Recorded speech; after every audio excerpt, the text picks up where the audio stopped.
Hey there mga my love, Scorpio! Thank you so much po sa patuloy at wala ninyong sawa na pagsuporta sa akin dito sa channel na 'to at sa mga new subscribers, hello sa inyong lahat, welcome po kayo here. At sa mga returning subscribers, maraming thank you po sa inyong walang sawang suporta. So meron pa tayong other channels na pwede mong tambayan, no? Ang links niyan ay nasa description box, pwede mong i-check out yan. Pero lagi mong tatandaan na piliin mo lamang yung mga messages na sa tingin mo ay for you at syempre, no, leave the rest behind, no, kung hindi ka naman makaresonate. And of course, wala tayong gender ha, babae, lalaki, LGBT, cross-watchers, you can flip roles if you want. Syempre naman, at the end of the day, you always have your free will. Malaya kayong gamitin yan anytime. So yun nga, no, alamin natin kung ano mga magiging kaganapan here for you, lovely Scorpio. So Spirit and Angel Guides, Archangel Michael, thank you so much. What do we have here for Scorpio, please? What do we have here for Scorpio?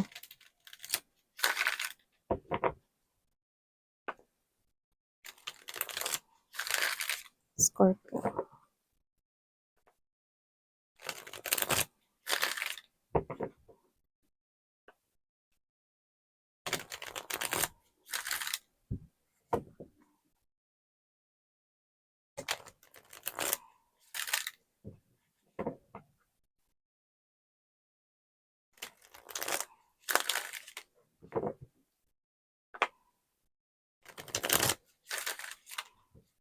Okay, so let's go ahead and check this informations na meant to hear mo, Scorpio. So ilatag na muna natin lahat mga babes. We have here the lovers, agad-agad. We have here the chariot, oy, bongga. We also have here this Six of Wands, Scorpio. We have here the Nine of Cups, wow, Ten of Coins, wow. And the Seven of Wands energy. Wow! Do I have to read this? This is very positive, okay? Very positive here for you guys. So, we have here this, okay. I think you're someone. We have here the star. Very positive, no? So, nakikita ko dito, Scorpio, no? Na ikaw to na hindi kita masisisi kasi, maaaring dumanas ka 'no ng trauma, stress, anxiety, puwedeng nagkaroon ka ng depression 'no or na-depress ka 'no sa mga nangyari sa iyong life before 'no. Pero most especially nakikita ko dito Scorpio na may kinalaman 'yan sa love and relationship 'no. Parang this is you, you feel like hindi mo naman iniisip na isinumpa ang iyong love life, pero ikaw 'to na parang you really want someone here na alagaan ka, mahalin ka lang na walang hinihintay na kapalit, no, yung hindi maghahanap ng iba, yung magiging faithful sa'yo, yun lang. Parang yun lang yung gusto mo, Scorpio, no? And ikaw 'to na gusto mo yung bagay na yun, gusto mong may taong dumating sa buhay mo, no? Pero yun nga, dahil dito sa trauma, okay, dahil dito sa bagay na 'to na nangyari sa'yo before na posibleng nagpawala ng tiwala or nagko-cause ng hesitation or doubts mo ngayon to receive this new love. Kasi may paparating, oh, dalawa pa nga, yung nakikita ko rito, 'no. Pero ikaw 'to, tignan mo, the only thing that's blocking this is these two cards alone, see? Two cards versus this three, six, 7, 8 cards right here, no, 'di ba? So see, do not, okay, do not block yourself from this. Okay, wag mo itong labanan, no, go with the flow, Scorpio, okay? Ito kasing bagay na gustong-gusto mo, no, gustong-gusto mo talaga 'to magkaroon ng ganito, pero yung isip mo, okay, is taliwas. Okay, you should, be in the receptive position, 'no? Hindi lang, "Gusto ko niyan, alam kong gusto ko niyan," 'no, pero at the back of your mind, eh, baka mamaya mangyari na naman yung nangyari dati, baka iwan ako nito, blah, blah, blah, 'no? Hesitation gets in the way, frustration gets in the way, stress, depression, anxiety gets in the way, that blocking these 2 people in entering your life. You have options right here, and whoever it is you're gonna choose will be worth it. Happy family that you want, your fairy tale love story here, someone na meron ditong prinsipyo, responsibilidad, 'no, at mamahalin ka for the rest of your life, growing old with that person here, being with your grandchildren right here. Someone will be able to express his or her unconditional love for you because that's what the Ten of Cups and the Ten of Coins speak. Unconditional love, someone expresses real, genuine feelings, and I'm picking up that this people here, paparating na sila. Pero alam mo yung parang paparating na sila rito, no, na parang dire-diretso na yung pag-travel nila papunta rito sa kung nasan ka. Pero every time na magda-doubt ka at magkakaroon ka ng hesitation, Scorpio, nagkakaroon ng sira sa daan, 'no? Parang kunwari dun sa dadaanan nila, "Ho!" Si Santa ba yun? Parang nagkakaroon ng sira sa daan na ano, "Ay, under construction 'to, wait nga hanap ako ng ibang ruta," 'no? So, ikaw din mismo, sweetheart, 'no, yung nagba-block sa mga ito, 'no? Ito yung mga options na 'to, see, dalawa pa nga 'tong dumadating sa buhay mo, 'no? Kahit sinong piliin mo, panalo ka daw, yung nakikita ko here. And with the Star and the Nine of Cups energy, double confirmation, wish fulfillment ito. Yan, 'no? So, nakikita ko rito na na ganito yung nakikita ko, eh. Nagkakaroon ng blockage dito at 'pag may pinili ka diyan na isa, okey, nakikita ko rito na pagka naghilom siyempre isa lang yung pipiliin mo. 'Pag naghilom na yung parang, nag-healing stage na, 'no, yung isang person na hindi mo napili, nakita ko na papasok pa rin yun sa buhay mo, pero hindi niya ipagpipilitan yung sarili mo in love. He or she will accept that, 'no. Alam mo na yung sports siya, eh, 'no, kasi nanalo na yung isa. Pero that other person may role pa siya sa buhay mo at yun ay ang pa-improve-in or pa-increasein rito yung career mo, job mo, pentacles mo. So, nakikita ko siyang posibleng business partner dito in the future or posible ritong maging friend, 'no, na hindi ipagpipilitan ang sarili niya sa'yo, Scorpio, bagkus puwede mo siya ritong maging kaalyansa, 'no, sa pagpapalago ng business mo or baka maaaring matulungan ka niya sa trabaho mo, 'no.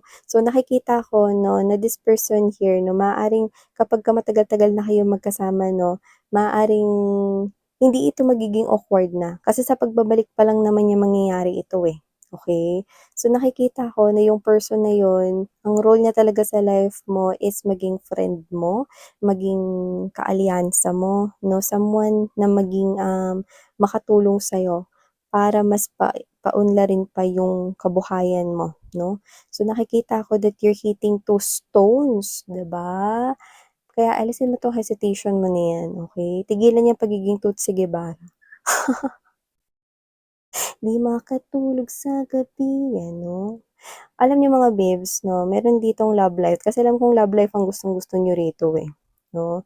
Someone na gusto kong pakasalan ako, makasama habang buhay, tumanda kami, tapos mahal na mahal niya pa rin ako. Yan yung mga naririnig ko sa'yo, eh, rito. Tapos sa kabilang banda, maya-maya para kang nagbabago na yung isip mo, "Paano kung walang tao para sa'kin? Paano kung hindi talaga 'to para sa'kin? Paano kung ganito, bla bla bla bla bla." Eh, kuman, okay? Stop there, okay? Kuman. So, whatever the case may be, mag-stop ka dun at entertain this love life here.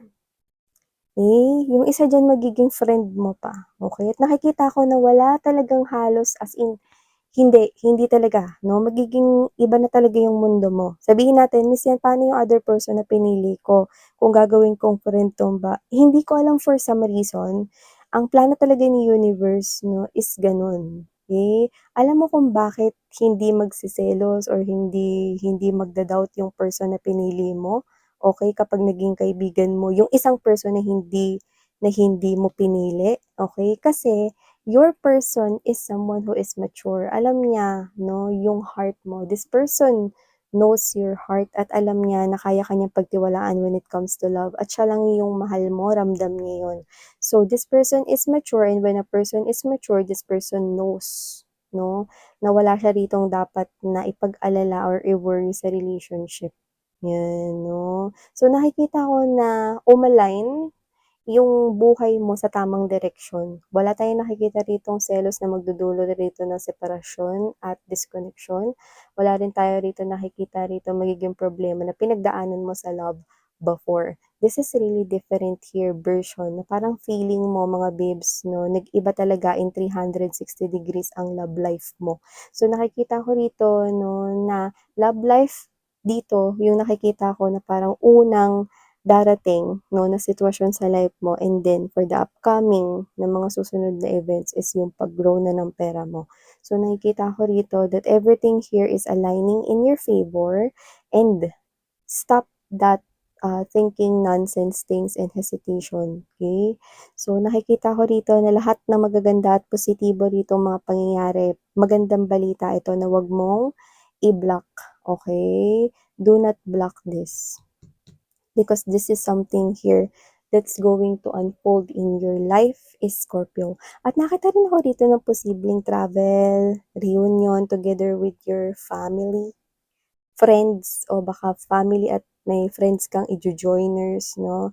Sakto summertime, 'di ba? So, nakikita ko rito no summertime, springtime na nakikita ko rito na kayo 'to na puwedeng mag-outing or magkaroon rito ng reunion together with your loved ones, 'yan. At nakita ko rito 'yang kasiyahan talaga 'yun, posible talagang may inuman do'n, kainan 'no, 'yan.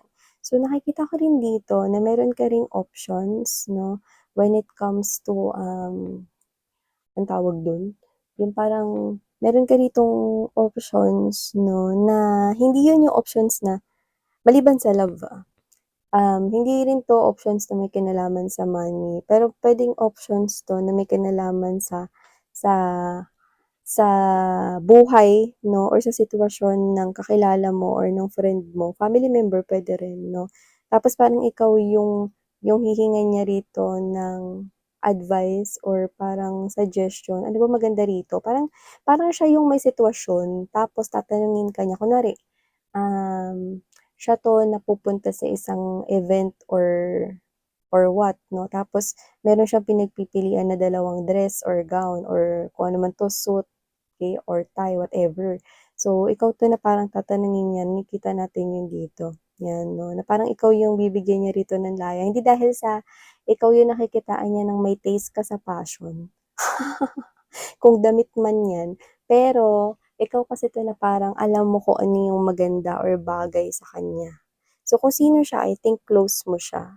Kaya yung sasabihin mo ay importante sa kanya. Kaya kung ano yung pipiliin mo 'no, "Ito ba o ito? Ito ba dapat suotin ko, Scorpio o ito?" Ay, yun yung isa, ganyan 'no.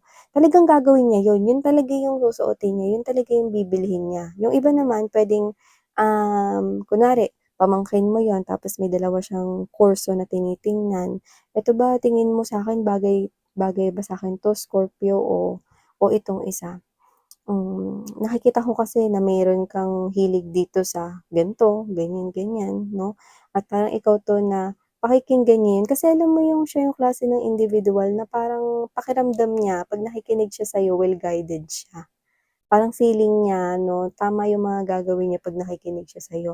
So, puwedeng nakakababatang kapatid o someone close mo, puwedeng pamangkin 'yan. So, wherever that case may be, kung ano yung sasabihin mo, yun gagawin niya. Kung ano yung ituturo mo out of those options 'no, yun yung pipiliin niya, 'yan. So, that someone here is giving me the vibe noon pa lang nakikinig na siya sa'yo, okey? So, makikita ko rin dito 'no, na meron ditong, merong gustong maghanap, eto hindi 'to para sa lahat 'no, merong gusto ditong maghanap ng bahay, lilipatan 'no, or lokasyon, mga ganyan. May kinalaman sa bahay, pagpapatayo ng bahay, lupa, or whatever that is 'no. Nakikita ko rito na, nagkakaroon ng delay patungkol diyan, okey? Yung parang, kunwari, um naiisip mo magpatayo ng bahay 'no, in one of the area sa isang location, let's say kunwari sa Cavite 'no. And then, okey, hindi lang nangyaring isang beses na parang nagkaroon ng hindi naman aberya, pero parang may iba't iba ritong mga situations na nangyari na lang bigla or parang nag-pop out 'no, na para hindi ka matuloy dun 'no, para magkaroon ng delay ng delay. So, the spirits are saying mga babes 'no, na listen to them kasi sinasabi nila na wait lang, don't give it a go muna. Kasi parang may sinasabi sila rito na mas maganda na na maghintay ka kasi meron ditong lalabas na mas magandang location, okay? So whatever the case may be, the universe right here is telling you a different message. Pero nakikita ko na ginagawa nila yon para sa kabutihan mo. So in short 'no, maaaring hindi mo pa talaga as in, nare-research ng kumpleto kung ano man yung gagawin mo na yun, okey, or kung ano man yung lokasyon or may kinalaman sa bahay na bibilhin mo, lupa, whatever 'no. So, I think meron ditong sinasabi si universe 'no na ire-route mo, okey. Hindi minsan gusto ko talaga rito, eh, 'no. Minsan kasi may mga bagay 'no, kasi dito nakikita ko, the problem might arise 'pag nakalipat ka na. Ngayon, kaya nagkakaroon ng delay diyan kasi the universe wants you to choose something na na hindi 'yan or for you to redirected doon sa lokasyon 'no, na kung saan mas magiging happy ka. Kasi kung saan ka rito dinadala, yung lokasyon na yun mas maganda pala, mas kumpleto pala yung requirements 'no, mas maganda pala yung transportation, mas malapit pala sa palengke 'no, and little did you know na mas better pala, okey, yung lokasyon na yun. So, I don't think na kung magre-resonate yun sa lahat, pero I think na yung iba posibleng hindi mo pa iniisip ngayon pero for the upcoming weeks, or month, nakikita ko rito na maiisip mo yan, Scorpio. So yeah, these are all the messages I've got right here for you, guys. Thank you so much for your time and pagtambay. Sarang Hayo, love and light. Annyeong.